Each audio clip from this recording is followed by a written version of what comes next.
So you should finish dodging the tree, and you can turn the adjustment layer on and off to see the difference that makes. And then we can start sorting out these blown out highlights on the grass here. So if I just get the zoom tool by pressing Z and then click to zoom in, we can see we've got some clipped areas that are totally blown out. They'll print out as pure white, so we can just add a little bit of texture to that by using the clone stamp, which you'll get by pressing S. Size of about 90 should do the trick, and Alt click to sample a clear bit of grass like this. Oh, make sure of course you are on the background layer, so I'm going to click cancel there and click on the background layer. Now we're cloning on the right bit, and then Alt click to sample this bit of leaf.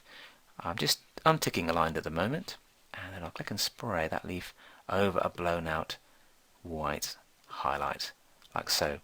If I then go and find another clipped bit of leaf like this, because I'm unaligned, it'll actually go back to the original sampled leaf there. I don't need to keep alt clicking to sample, so that's quite a shortcut. And then if I click on here, we're adding that leaf to lots of different bits. Of course, the leaf will start getting recognizable if we keep on adding it to other places, so it is worth alt clicking to sample something more neutral, and then just keep clicking and spraying over the blown out areas until you've got more texture and detail. If you've got bits in the shade here, then you can always alt click from here to extend that over like so.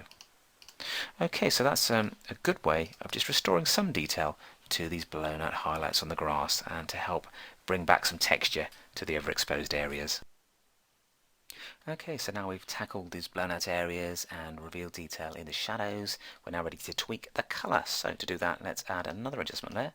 Go to Hue Saturation, and that allows us to target different colours independently. So the cool thing is we can tweak the tone and the hue by just dragging hue to the right slightly, and that kind of warms things up a wee bit, around about 9, and just boosts the saturation to around about 20, and that, if I just click OK for the moment, gives you a dramatic change there. You can see already that we're enhancing the colours, but it's a little bit green here now, a little bit too green, so what I'm going to do is double click to continue editing.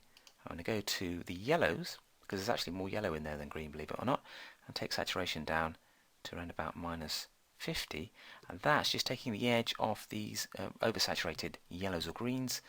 And if we click OK, you can still see that we're enhancing the leaves. There's the after, there's the before, so we're actually making warmer, more autumnal looking leaves there by tweaking the colours and the hue.